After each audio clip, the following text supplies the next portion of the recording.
वह बेदाग थी। राजा शर्मा द्वारा लिखित एक उपन्यास। प्रस्ताव। कुछ कहानियां सीधी रोजमर्रा की भाषा में तैयार की गई होती है और उनके विषय सामान्य से लगते हैं। फिर भी इन आख्यानों में गहराई से जाने पर पाठक अक्सर एक अवर्णनीय गुणवत्ता की झलक पा लेते हैं जो कहानी को लेखनीय बनाती है।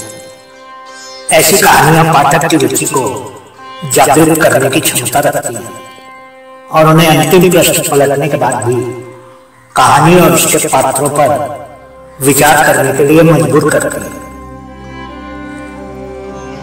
इस उपन्यास में सरल और सुलभ भाषा का प्रयोग किया गया है। फिर भी इसमें एक मायावी आकर्षण है जो पाठकों को बांधे रखता है। ये दो प्रेमियों की कहानी है जिनका जीवन एक ऐसी घटना से अस्त व्यस्त हो जाता है जो अगर किसी अन्य युवा जोड़े के जीवन में घटी होती तो शायद उन्हें हमेशा के लिए अलग कर देती। हालांकि हमारी कहानी प्रेमी और प्रेमिका को कुछ बिल्कुल अलग अनुभव होता है। इस कथात्मक यात्रा पर निकले तो ये एक संपूर्ण ज्ञान अनुभव का वादा करती है जो सामान्य के भीतर असाधारण की झलक पेश करती है। भाग 1। अस्पताल।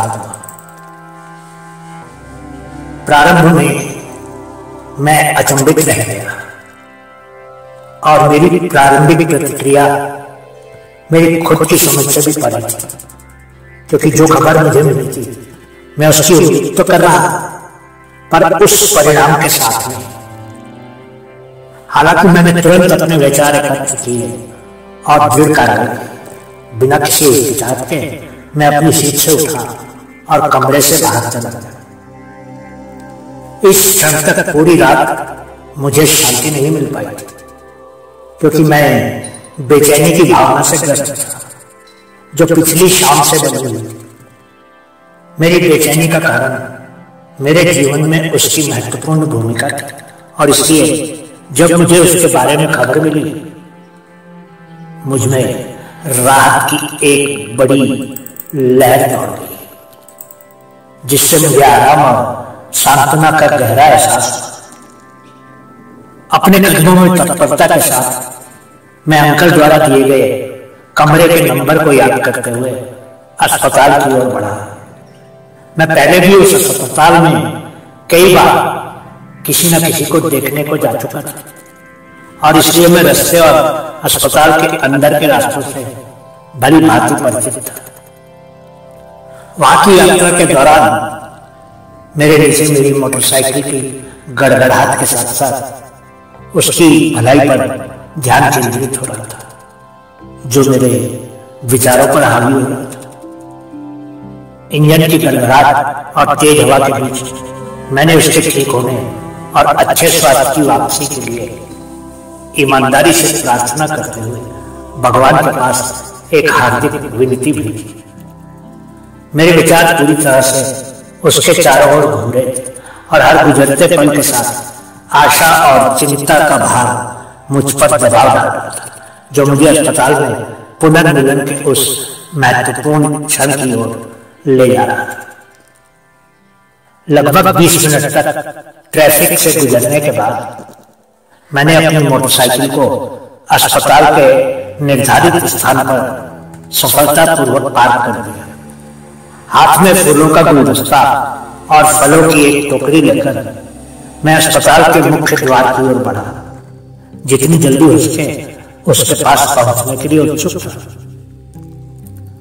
निर्दिष्ट कमरे में पहुंचने पर मुझे दरवाजे के बाहर खड़े एक अकेले पुलिसकर्मी के रूप में एक अप्रत्याशित बाधा का सामना करना पड़ा। उसने क्षण भर के लिए मेरी प्रगति रोक दी। सौभाग्य से जैसे ही मुझे चिंता होने लगी थी अंकल उस महत्वपूर्ण क्षण में आ गए। अपने समय पर हस्तक्षेप से उन्होंने तुरंत अधिकारी को स्पष्ट कर दिया कि मैं वास्तव में परिवार का एक सदस्य था, जिससे मुझे बिना देरी के आगे बढ़ने की अनुमति मिली। किसी भी नौकरशाही बाधा को न सहने की राहत ने मेरी प्रत्याशा और चिंता को बढ़ा दिया। जैसे ही मैं उसके कमरे के पास पहुंचा, मेरे भीतर उमड़ने वाली भावनाएं तीव्र हो गई। अंकल को करीब से देखने पर वो व्यक्ति जो अपने सख्त और अनुशासित स्वभाव के लिए जाने जाते थे, खासकर एक सख्त हाई स्कूल शिक्षक के रूप में, उनकी पिछली भूमिका को देखते हुए मैं उनके व्यवहार में आए बदलाव से चकित हो गया। इस विशेष दिन पर वह आश्चर्यजनक रूप से शांत और धैर्यवान लग रहे थे। हालांकि मैं चिंता और भय की सूक्ष्म अंतर्धारा का पता लगाने में मदद नहीं कर सका, जो अस्पताल में उनकी बेटी के चल रहे इलाज को देखते हुए समझ में आ रहा था। धीमे स्वर में उन्होंने मुझसे कुछ बातें की।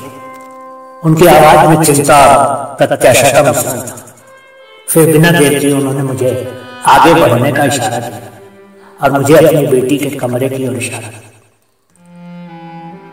अंकल के व्यवहार में यह बदलाव स्थिति की गंभीरता की मार्मिक याद दिलाता था। उस पल के महत्व पर जोर देता था जिसे हम उनकी प्यारी बेटी के साथ साझा करने वाले थे। किरण लता ने पहले मुझसे एक दिन उसके पिता के बारे में कहा था कि उसने कभी अपने पिता को कोई भावना व्यक्त करते या आंसू बहाते नहीं देखा था। फिर भी जब हम उस दिन उसके कमरे की ओर एक साथ चले तो उसके पिता की भावनात्मक उथल पुथल के स्पष्ट संकेतों को नजरअंदाज करना असंभव था। उनकी आंखों की लाली इस बात का स्पष्ट संकेतक थी कि वह अपनी बेटी की स्थिति से बहुत चिंतित थे। सहानुभूति और समर्थन के भाव में जब हम चलते रहे तो मैंने धीरे से अपना हाथ उनके कंधे पर रख दिया। ऐसा लगता था कि संपर्क का यह सरल कार्य ही वह उत्प्रेरक था जिसकी उनको आवश्यकता थी। लगभग तुरंत ही उनकी आंखों में आंसू आ गए और वह खुलकर रोने लगे। असुरक्षा के इस मार्मिक क्षण में किरण लता के प्रति और उनके प्यार और चिंता की गहराई के बारे में बहुत कुछ बताया और इसने संकट के समय में पारिवारिक संबंधों पर पड़ने वाले गहरे प्रभाव की एक शक्तिशाली अनुस्मारक के रूप में कार्य किया। जैसे ही मैंने कमरे में प्रवेश किया, मेरे ऊपर चिंता की लहर अचानक दौड़ गई, जिससे मेरा दिल तेजी से धड़कने लगा। वहां मंद रोशनी वाली जगह में मैंने उसे बिस्तर पर बैठा पाया। उसका शरीर झुका हुआ था और उसका चेहरा उसके घुटनों के बीच छिपा हुआ था। आंटी ने मौन समर्थन देते हुए बिस्तर के एक तरफ अपनी जगह ली, जबकि अरुणिमा ने दूसरी तरफ अपनी जगह ली। उनकी चिंता उनकी भौहों के उभार से स्पष्ट थी। पास में एक पुलिसकर्मी नोटपैड लिए खड़ा था। उसकी उपस्थिति स्थिति की गंभीरता को साफ साफ दर्शा रही थी। अंकल अभी भी भावनाओं से भरे हुए थे, पीछे बैठे। बोलते समय उनकी आवाज कांप रही थी। वो कोई जवाब नहीं दे रही, कुछ भी स्वीकार नहीं कर रही। वो रोते हुए कहने लगे। उनके चेहरे से आंसू नीचे बह रहे थे। देखो मेरी बेटी को क्या हो गया। उनकी पीड़ा कमरे में भारी पड़ रही थी, जो अपने प्यारे बच्चे के प्रति उनकी चिंता की गहराई का एक मार्मिक प्रमाण था। ऐसा लग रहा था कि कमरे में एक दम घोटने वाली शांति छा गई थी, जिसका बोझ हम सब पर पड़ रहा था। किरण लता की ओर बढ़ते हर कदम के साथ पिछले 2 दिनों की यादों की बाढ़ ज्वलंत फ्लैशबैक की तरह आश्चर्यजनक स्पष्टता के साथ मेरे पास लौट आई। मैं किरण लता की उस छवि की तुलना करने से खुद को नहीं रोक सका जो मैंने अभी कुछ दिन पहले देखी थी। वह खुशी और उत्साह से भरी जब मैंने उसे उसके स्थान पर छोड़ा था। अब एक बिल्कुल विपरीत दृश्य मेरे सामने था। अस्पताल के बिस्तर पर पड़ी किरण लता अपने पूर्व स्वरूप से बिल्कुल अलग लग रही थी। वो पूरी तरह से स्तब्ध और बिखरी हुई लग रही थी। उसका कभी जीवंत चेहरा अब उदासी से ढका हुआ था। उसके चेहरे पर खरोंचे थे जो उसके द्वारा सहन की गई उथल पुथल और यातना का एक भौतिक प्रतिबिंब थी। उसकी आंखें जो कभी जीवन से भरी हुई थी अब भय से भरी हुई थी, और उसकी आवाज जो जीवन और जोश से भरी हुई थी अब सिर्फ एक फुसफुसाहट से थोड़ी ही ऊपर थी, जिसमें उसकी पीड़ा का भाव था। यह नाटकीय परिवर्तन पिछले 2 दिनों में उसके द्वारा सहे कष्टदायक अनुभवों का एक दर्दनाक प्रमाण था। कुछ दिन पहले, क्या तुम हमारे साथ चल रहे हो या नहीं? किरण लता ने फोन पर लगभग चिल्लाते हुए कहा था। नहीं, मैं अभी नहीं आ सकता, मैंने अटूट निश्चय के साथ उत्तर दिया। मैं एक बार फिर पूछ रही, तुम मेरे साथ आ रहे हो या नहीं? किरण लता ने पूछा। उसकी बढ़ती धुंधलाहट स्पष्ट थी।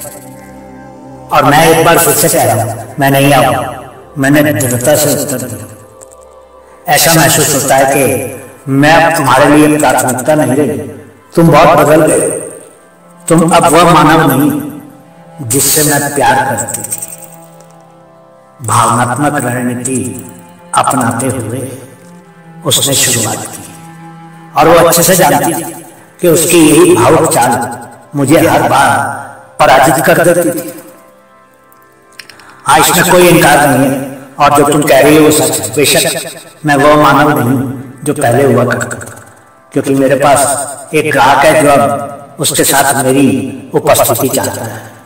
कृपया समझने की कोशिश करो प्रिय, मैं आज अविश्वसनीय रूप से व्यस्त हूं। मेरे पास शाम 7:45 बजे के लिए एक ग्राहक से मीटिंग भी निर्धारित है, और हो सकता है कि मैं 8 बजे की बस न ले पाऊं।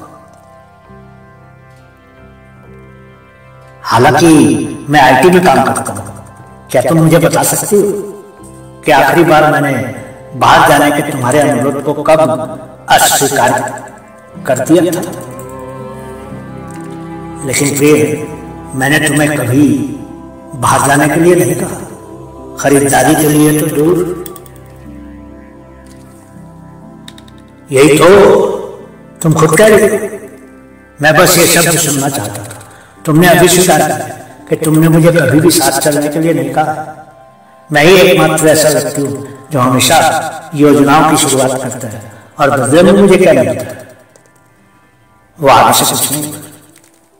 बेबी, मैं मौखिक बहस में तुमसे आगे नहीं निकल सकता, लेकिन कृपया समझने की कोशिश करो कि मैं अभी ऐसा नहीं कर सकता।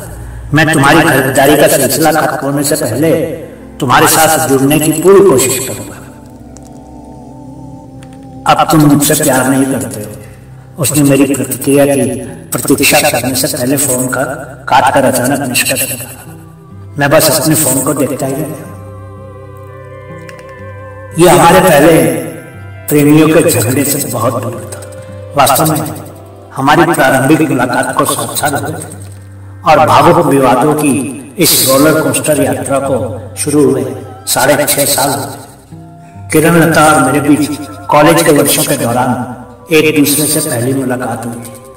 भले ही हमने अलग अलग शैक्षणिक विषयों में पढ़ाई की, इसमें कोई संदेह नहीं कि ये हम दोनों के लिए पहली नजर का प्यार था।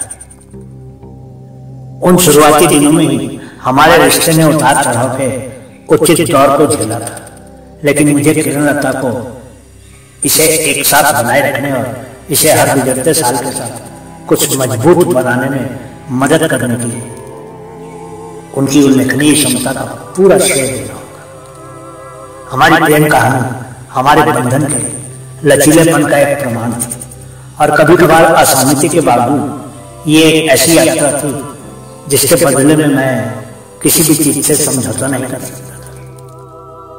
सौभाग्य से मेरे लिए वो फोन कॉल केवल 5 मिनट में समाप्त हो गई, क्योंकि प्रेजेंटेशन के प्रभारी व्यक्ति को तत्काल एक जरूरी पेशेवर मामले में भाग लेना था।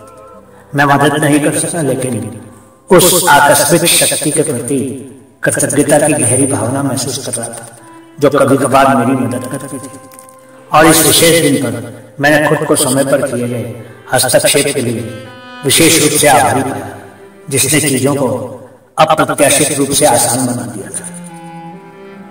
वैलेंटाइन वीक अभी शुरू हुई और मैं पिछले वर्ष जैसी गलती न दोहराने के अपने दृढ़ संकल्प पर दृढ़ था। उस समय मैं एक निर्धारित कार्यक्रम के कारण पूरे सप्ताह काम में व्यस्त था और इससे मेरे साथी के साथ प्यार के मौसम का जश्न मनाने के लिए बहुत कम जगह बची थी। मुझे सुधार करने में पूरा 1 महीना लग गया। आखिरकार मैं उसे एक विशेष डेट की रात के लिए बाहर ले गया।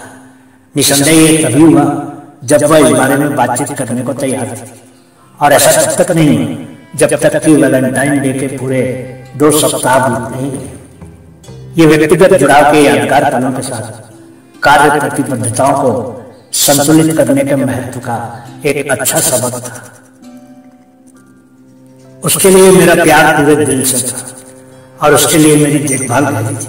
फिर भी मेरे काम के शेड्यूल की मांग भरी प्रकृति के कारण अक्सर मेरे पास खरीदारी, आराम से बाहर घूमने या यहाँ तक कि दोस्तों के साथ मिलने जुलने जैसी गतिविधियों के लिए बहुत कम समय बचता था। इन चुनौतियों के बावजूद मैंने सचेत प्रयास किया कि जब भी मैं कुछ खाली समय निकाल पाता तो उसे उसके साथ बिताना मेरे लिए सर्वोच्च प्राथमिकता बन जाती, ये सुनिश्चित करते हुए कि मैं उसके जीवन में खुशी और प्रसन्नता के क्षण ला सकूं।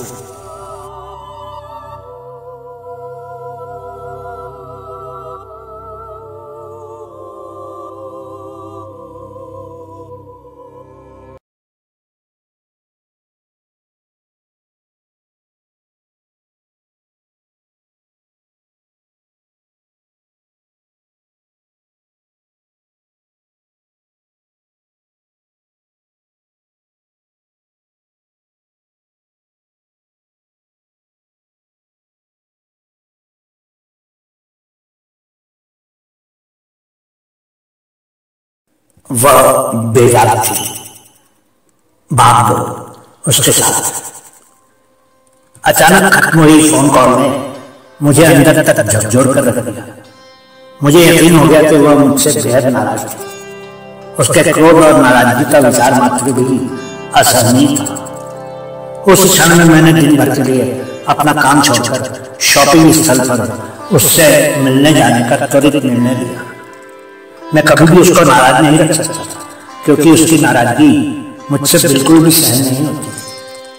मैंने झट से अपना बैग उठाया और उसे ढूंढने का निश्चय करते हुए कार्यालय से निकल गया। मैं उसी शॉपिंग स्थान पर गया जहां उसे होना था। मैं उस दिशा में जा रही एक बस पर चढ़ गया और यात्रा लगभग आधे घंटे तक चली। जैसे ही मैं पहुंचा, मैंने परिचित और अपरिचित दोनों दुकानों की पंक्तियों को स्कैन करना शुरू कर दिया और बेसब्री से उसके किसी भी संकेत की तलाश की। आखिरकार जब मैंने उसे वेस्ट साइड में पुरुषों के कपड़ों के अनुभाग में कुछ कपड़े देख के देखा तो मुझे राहत की अनुभूति हुई। हालांकि मैं खुद को सबसे स्वाभाविक रूप से रोमांटिक व्यक्ति नहीं मान सकता, लेकिन जैसे ही मैं उसके पास गया, मेरे अंदर स्नेह की एक अप्रत्याशित लहर उमड़ पड़ी। हालांकि मैं स्टोर में हलचल भरी भीड़ के प्रति सचेत था और कोई दृश्य नहीं बनाना चाहता था, इसलिए मैं सावधानी से आगे बढ़ा।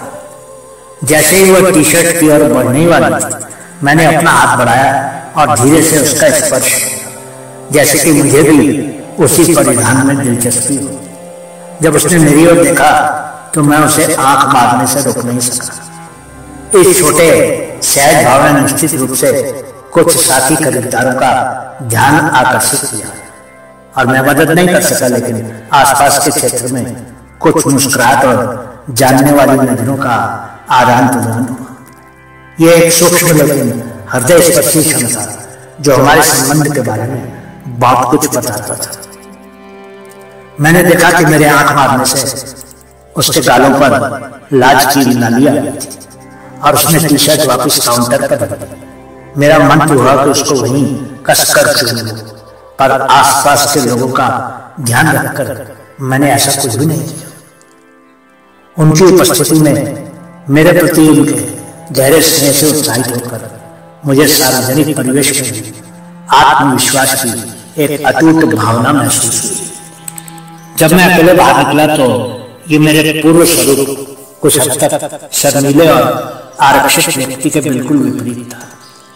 उसके प्यार का एक परिवर्तनकारी प्रभाव पड़ा, जिससे मुझे आत्म आश्वासन की एक नई भावना मिली, जिसने मुझे सामाजिक परिस्थितियों को आसानी और अनुग्रह के साथ इनकार करने की अनुमति दी।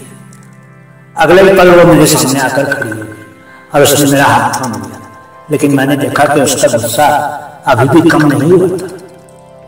तुम क्या चाहते हो? किरणलता ने बनावटी झुंझलाहट दिखाते हुए पूछा। हालांकि मैं जानता था कि उसकी झुंझलाहट और गुस्सा दोनों ही दिखाती थी और वो सब अभिनय कर रही थी। मैं कुछ और नहीं, बस तुमको चाहता हूं। मैंने मुस्कुराहट के साथ जवाब दिया, जिससे उसके गाल लाल हो गए। मैं उसे एकांत कोने में ले गया और अपनी जेब से कृत्रिम लाल गुलाब निकाला। हैप्पी रोज डे, मैंने घोषणा की। कृत्रिम? बिल्कुल तुम्हारे प्यार की तरह। कम से कम आज के दिन तो असली गुलाब खरीद लेते मेरे लिए। उसने व्यंग के स्पर्श के साथ उत्तर दिया। ऐसा नहीं, क्योंकि मुझे आपसे अधिक उत्कृष्ट कोई नहीं मिल सका, मैंने स्पष्ट किया। मेरे होठों पर एक हल्की मुस्कान आ गई जब मैंने उसकी आंखों से दूर बालों के बिखरे हुए टुकड़े को नाजुक ढंग से ब्रश किया। मैंने कुछ ऐसा सुना जो कम से कम सबसे लंबे समय तक चलेगा, और ये प्लास्टिक का गुलाब कभी भी मुरझाएगा नहीं, मैंने समझाया। उसने मुस्कुराते हुए प्यार से हाँ में सर हिला दिया और मेरा हाथ पकड़ लिया। ये स्पष्ट संकेत था कि उसकी नाराजगी दूर हो गई थी।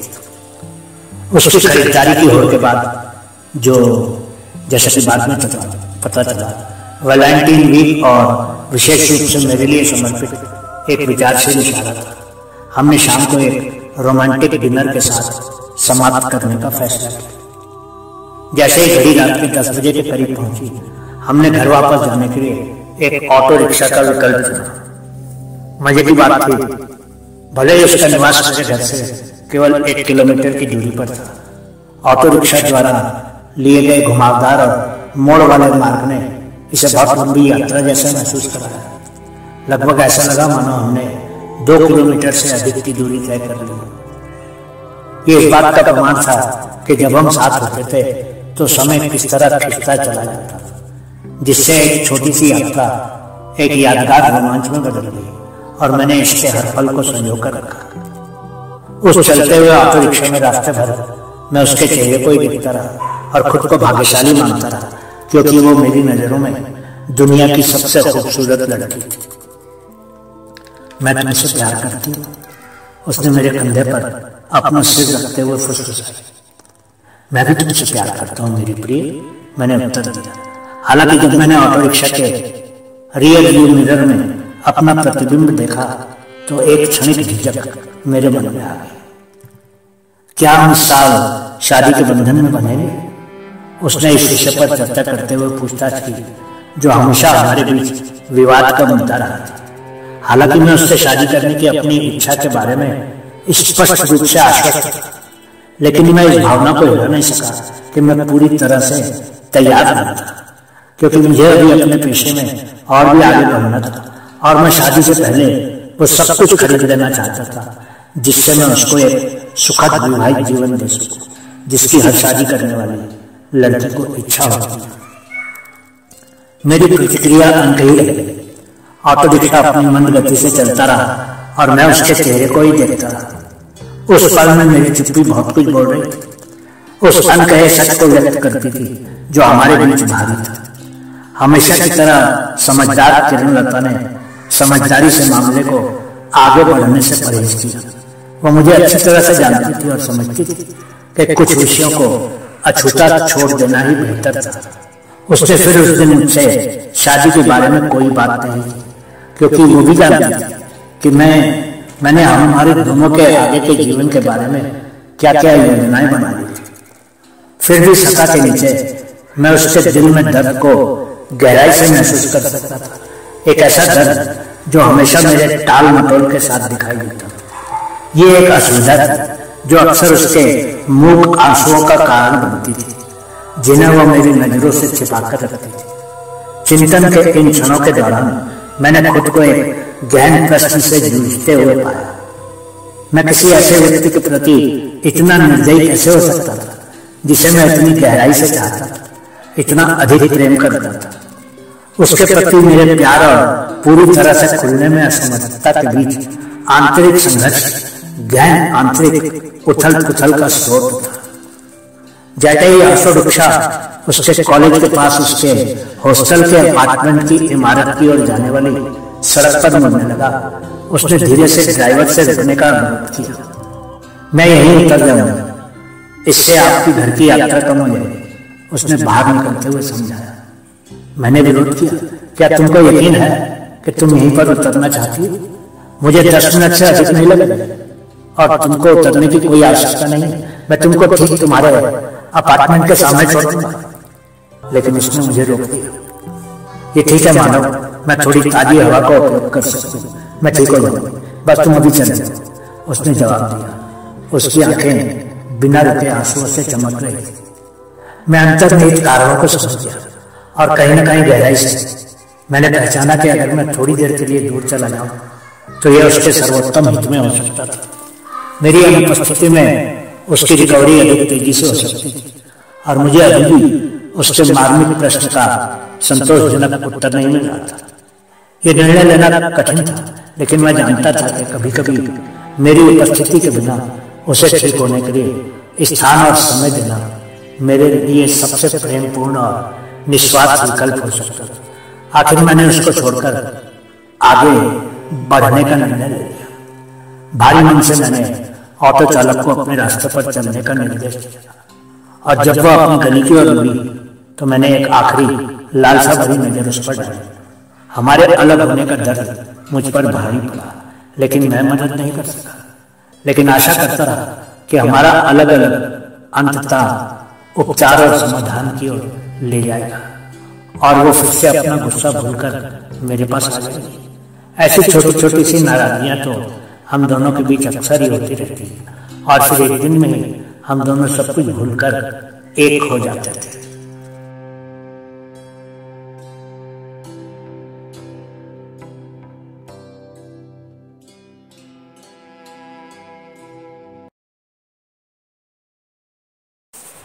वह बेताब थी।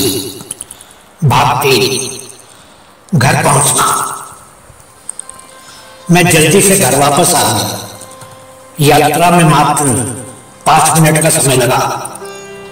एक बार जब मैं अपने स्थान के परिचित दायरे में था तो मैंने अधिक आरामदायक पोशाक बदलने में कोई समय बर्बाद नहीं किया। दृढ़ निश्चय के साथ मैंने काम से संबंधित किसी भी महत्वपूर्ण मामले की जांच करने के लिए अपने कार्यालय लैपटॉप को चालू किया। इसके साथ ही मैंने अपने सेल फोन पर सतर्क नजर रखी। किसी संदेश या कॉल की हालांकि ज्यादा उम्मीद नहीं थी। मुझे आश्चर्य हुआ कि फोन खामोश रहा और हर गुजरते मिनट के साथ अनिश्चितता का बोझ धीरे धीरे हल्का होने लगा। जैसे ही घड़ी आधी रात के करीब पहुंची, मैंने काम रोककर सोने का निर्णय लिया और खुद को आरामदायक नींद के आगोश में समर्पित कर दिया। हालांकि सवाल और चिंताएं बनी रही, लेकिन उस समय मैं और कुछ नहीं कर सका और आराम एक स्वागत योग्य राहत की तरह लग रहा था।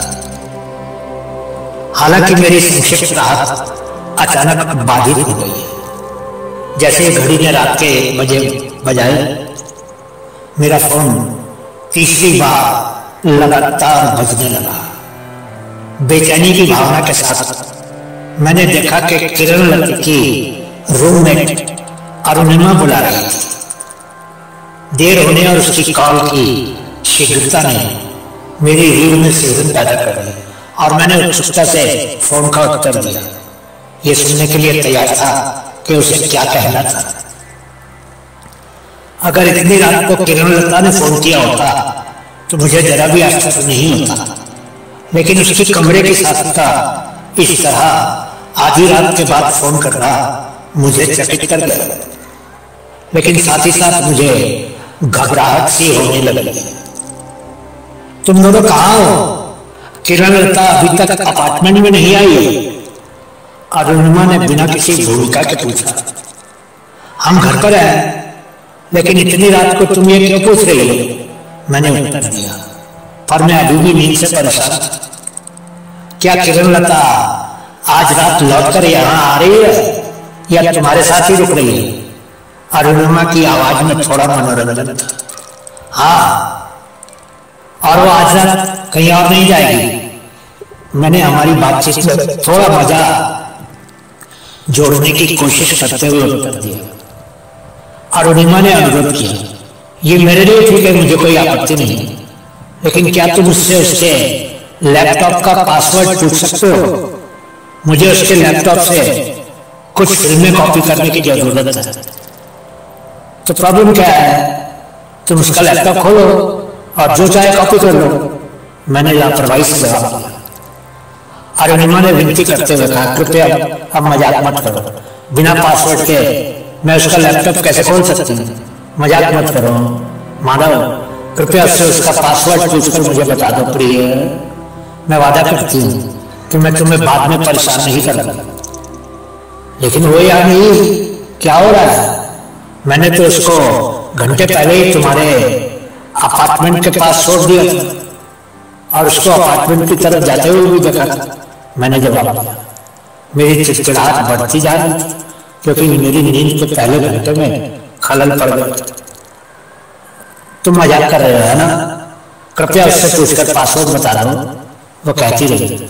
उसका लहजा गंभीर और चिंतित लग रहा था। मैं झटके से जागा, पूरी तरह से सतर्क और बोला, 1 मिनट रुको।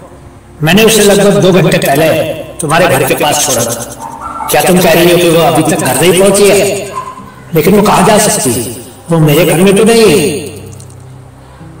जैसे ही मैंने अरुणिमा से बात खत्म की, मेरा दिल चिंता से बहुत तेज तेज धड़कने लगा और मेरा दिमाग न जाने किन किन खराब विचारों से भरने लगा।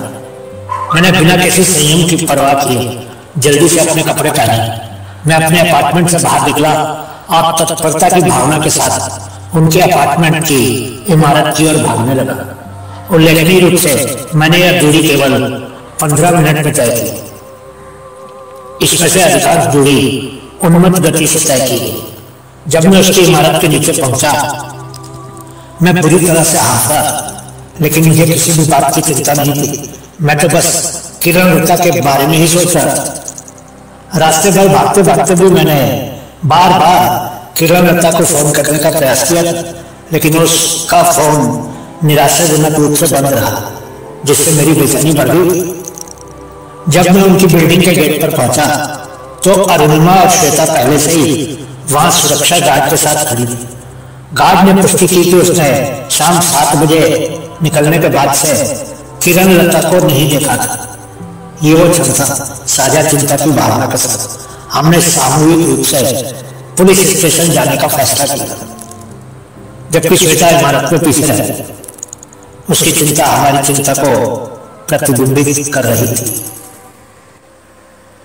किरण लता का इस तरह से अचानक गायब हो जाना वास्तव में एक बहुत गंभीर बात थी, क्योंकि रात के समय एक जवान लड़की कहां जा सकती थी। मैंने संयम बनाए रखने की पूरी कोशिश की, लेकिन घबराहट की बढ़ती भावना तेजी से मेरे तर्क संगत विचारों पर हावी हो रही थी।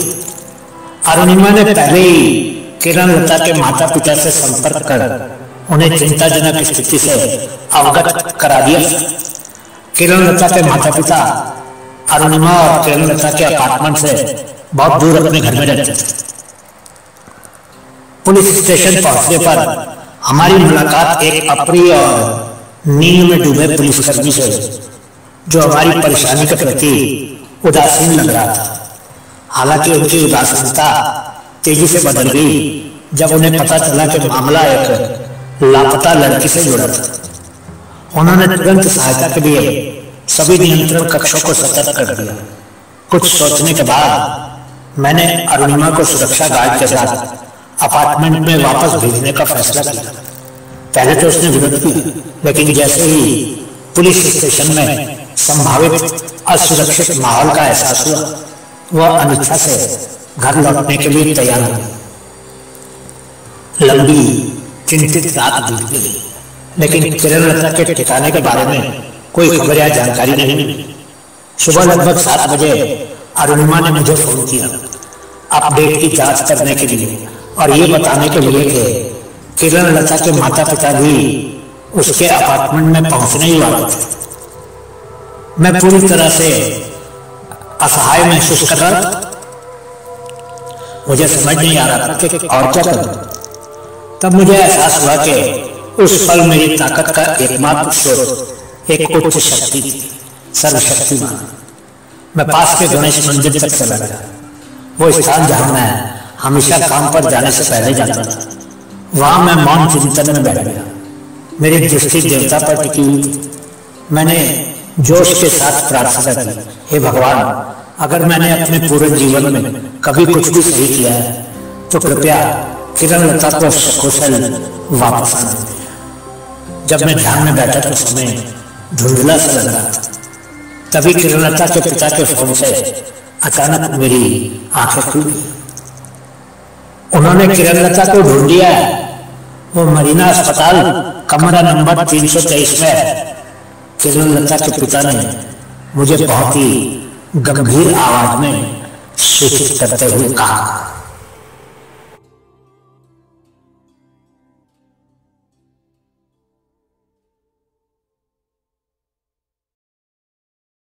वह बेदाग थी। भाग 4, अंतिम भाग। वर्तमान में वापस। मैंने खुद को किरणलता के बिस्तर के पास पाया। वर्तमान क्षण अनिश्चितता से भरा हुआ था। जैसे ही मैंने अपना कांपता हुआ हाथ उसे छूने के लिए बढ़ाया, एक अजीब भयानक डर मेरे दिल पर हावी हो गया। मेरी नजर उसके हाथ और गाल पर लगी खरोंचों पर पड़ी, जो उसकी कठिन परीक्षा का स्पष्ट प्रमाण था। मुझे गहरा संदेह था कि इन निशानों का क्या मतलब था। जैसे ही मेरी उंगलियों ने उसके हाथ को छुआ, वह जोर से कांप उठी, लेकिन उसका चेहरा मेरी ओर हो गया। मेरे सामने इस नाजुक छवि को उस जीवंत किरणलता के साथ मिलाना एक संघर्ष था जिसे मैं जानता था। मैंने बोलने का प्रयास किया, लेकिन मेरी आवाज मेरे गले में अटक गई और एकमात्र शब्द जो मेरे होठों से निकलने में कामयाब रहा, वह कांपता हुआ प्रिय था। जैसे जैसे मैं करीब आया, जिस क्षण वह लापता हुई थी, उसके बाद से मेरे आंसू दूर हो गए, लेकिन अब इस क्षण की तीव्रता में मेरी भावनाएं मुझ पर हावी हो गई और मैंने आंसुओं को अपनी आंखों से स्वतंत्र रूप से बहने दिया। वो आगे बढ़ी और प्यार से मेरे आंसू पोंछ दिए। उसकी अपनी भावनाएं टूटने की कगार पर थी। करीब आते हुए मैंने उसे अपनी बाहों में भर लिया। इस बात की जरा भी परवाह नहीं की कि उसके माता पिता मौजूद थे। उसने अपना सिर मेरे सीने में दबा दिया और हम एक साथ रोए। भावनाओं के बाढ़ ने अंततः राहत और पीड़ा की बाढ़ को जन्म दिया, जो हम दोनों के भीतर बन रहे थे। इसके तुरंत बाद डॉक्टर आया और उन्होंने सुखद समाचार दिया कि हम किरणलता को शाम तक घर वापस ला सकते थे। अंकल ने सुझाव दिया कि मुझे अपने घर लौट आना चाहिए और तरोताजा होना चाहिए, भले ही मैं खुद बहुत बेहतर स्थिति में नहीं था। शुरू में विरोध करने पर मुझे किरणलता का साथ छोड़ने में झिझक हुई। हालांकि उनके सामूहिक अनुनय और इस आश्वासन के साथ कि एहतियात के तौर पर दी गई दवाओं के कारण वो शांति से आराम कर रही थी, मैं अनिच्छा से जाने के लिए सहमत हो गया। जब मैं वापस लौटा तो लगभग 2 बजे थे। सबसे पहले मैंने भगवान के प्रति हार्दिक आभार व्यक्त करने के लिए मंदिर का दौरा किया और फिर घर वापस जाने की राह पकड़ी। जल्दी से स्नान करने और कपड़े बदलने के बाद मैं अपने बिस्तर पर बैठ गया और अपनी आंखें बंद कर दी। थकान हावी होने लगी। मुझे पता ही नहीं चला, मैं नींद में डूब गया। सुबह 7 बजे तक मैं नहीं उठा। मेरे फोन पर मिस कॉल की घड़ी लग गई, कुछ अरुणिमा की, कुछ अंकल की। मैं समझ गया कि शायद उन्होंने किरण लता को अस्पताल से छुट्टी दे दी होगी। मैंने तुरंत अरुणिमा को फोन किया और उसने पुष्टि की कि वो सभी घर वापस आ गए थे। उसने ये भी बताया कि अब करुण लता बिल्कुल ठीक थी। मैं बिना देर किए किरण लता के घर पहुंच गया। मैंने उसे बिस्तर पर सिकुड़कर बैठा हुआ पाया, जबकि अंकल उसका सामान पैक करने में व्यस्त थे। हम उसे हॉस्टल में नहीं छोड़ सकते, वो आज हमारे साथ घर वापस जा रही है, आंटी ने मुझे बताया। मैंने कुछ नहीं कहा, क्योंकि मैं जानता था उस समय अंकल और आंटी के मन में क्या बीत रही थी। ऐसी घटना के बाद कौन से माँ बाप अपनी जवान बेटी को घर से दूर एक हॉस्टल अपार्टमेंट में रहने की अनुमति दे सकते थे। मैंने समझते हुए सिर हिलाया और फिर किरण लता के पास पहुंचा। क्या हम एक पल के लिए बाहर जा सकते हैं? मैंने धीरे से उससे पूछा। अंकल ने किरण लता की ओर देखा और सहमति का हल्का सा सिर हिलाया। अंकल जानते थे कि मैं ही उसको राहत पहुंचा सकता था, क्योंकि किरण लता के और मेरे दोनों के परिवार ही जानते थे कि हम दोनों एक दूसरे से कितना प्रेम करते थे और शादी भी लगभग तय हो चुकी थी। हमने इमारत के ठीक बाहर छोटे से लॉन की ओर अपना रास्ता बनाया। जैसे ही मैंने उसका हाथ पकड़ने की कोशिश की, वो एक बार फिर कांप उठी। वो जैसे डरकर पीछे की तरफ हट गई। शायद उसको मेरे स्पर्श में कुछ और ही महसूस हुआ था और वो मेरे पास आने से झिझक गई। क्या तुम सच में ही यहां से जाना चाहती हो? मैंने पूछताछ की, लेकिन उसकी प्रतिक्रिया चुप्पी थी। मैं कुछ देर चुपचाप उसको देखता रहा, लेकिन फिर धीरे से उसकी तरफ गया। मैं तुम्हारे बिना अपने जीवन की कल्पना नहीं कर सकता। मैंने स्नेहपूर्वक उसका कांपता हुआ हाथ पकड़कर उसको बोलने पर मजबूर सा ही कर दिया। मैं एक बर्बाद इंसान हूं मानव, मैं तुम्हारे लिए सही नहीं। तुम नहीं जानते कि मैं किस दौर से गुजरी। उसने कहा। उसके चेहरे से आंसू बह रहे थे। वहां तीन थे, वो तीन लोग थे, वो राक्षस थे। मैं अब तुम्हारे लायक नहीं रही। मैं तुमसे बहुत प्रेम करती हूँ, पर अब मैं कलंकित हो गई। ऐसा लग रहा था कि वह जारी रखने वाली थी, लेकिन मैंने धीरे से अपना हाथ उसके होठों पर रख दिया। मुझे विवरण जानने की आवश्यकता नहीं है, और इससे यह नहीं बदलेगा कि मैं तुम्हारे बारे में कैसा महसूस करता हूँ। जो मायने रखता है वह सिर्फ तुम हो, और मैं तुमसे बहुत प्यार करता हूँ। मैं समझता हूँ कि मैं तुम्हारे अतीत को मिटा नहीं सकता, लेकिन मैं तुमसे इतनी गहराई से प्यार करने का वादा करता हूँ कि ये हो जाएगा और तुम्हारे द्वारा सहे गए सभी दर्द को खत्म हो जाएगा।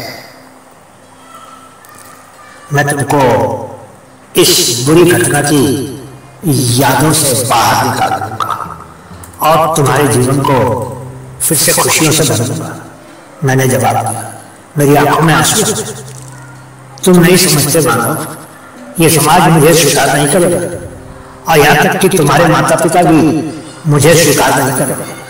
पहले की बात और थी, पर जरा सोचो, किस लड़के के माता पिता चाहेंगे कि उनकी बहू ऐसी लड़की बने जिसको तीन राक्षसों ने उसकी शादी से पहले कलंकित कर दिया हो। उसने कहा। उसका दिल उसके शब्दों के बोझ से दब गया। मैंने अपना फोन निकाला और अपनी माँ का नंबर डायल किया। उसने उत्तर दिया। उसकी आवाज चिंता से भरी हुई थी। क्या तुम किरण लता को ढूंढने में कामयाब रहे? जब हम कल रात पुलिस स्टेशन में थे तो मैंने उन्हें पहले ही इस स्थिति के बारे में सूचित कर दिया था। मैं वर्तमान परिस्थितियों को समझाने के लिए आ गया। माँ, मैं उसके साथ रहना चाहता हूँ, मैंने घोषणा की, जबकि किरण लता मेरे पास खड़ी थी। मेरे बेटे, उसके माता पिता जो कर रहे हैं वो सही नहीं है, उसे उस जगह से दूर ले जाना चाहिए, ये तुम दोनों के लिए बेहतर है। माँ ने उत्तर दिया। माँ, आपकी ये बात सुनकर अगर पापा ने कहा होता तो शायद मैं समझ जाता, लेकिन आप, मैंने उत्तर तो दिया, लेकिन मेरा हृदय उलझी हुई भावनाओं से भर गया। मेरे बेटे, मैं जो कह रही हूँ वो तुम्हारी भलाई के लिए है, माँ ने कहा। उसकी आवाज मात्र चिंता से भरी हुई थी। क्या तुम वाकई उससे शादी करना चाहते हो? अब फोन से मेरे पापा की आवाज। जाहिर है फोन मेरी माँ से ले लिया था। अपने पापा की आवाज सुनकर मैं एक बार तो कांप गया और मेरा फोन मेरे हाथ से छूटकर लगभग नीचे गिरने ही लगा था कि मैंने खुद को संभाल लिया। मैंने एक नजर किरण लता की तरफ देखा। वो घबराई हुई आंखों से मेरी तरफ देख रही थी और ये साफ लग रहा था कि उसकी आंखों में मेरी तरफ से उम्मीद थी। हाँ, मैंने फैसला कर लिया है पापा, मैंने दृढ़ता से उत्तर दिया। मेरे बेटे, क्या तुम भूल सकते हो कि उसके साथ क्या हुआ था? मेरा मतलब है, क्या तुम निश्चित हो कि तुम उसे उसकी वर्तमान स्थिति में अपनी पत्नी के रूप में स्वीकार करने के लिए तैयार हो?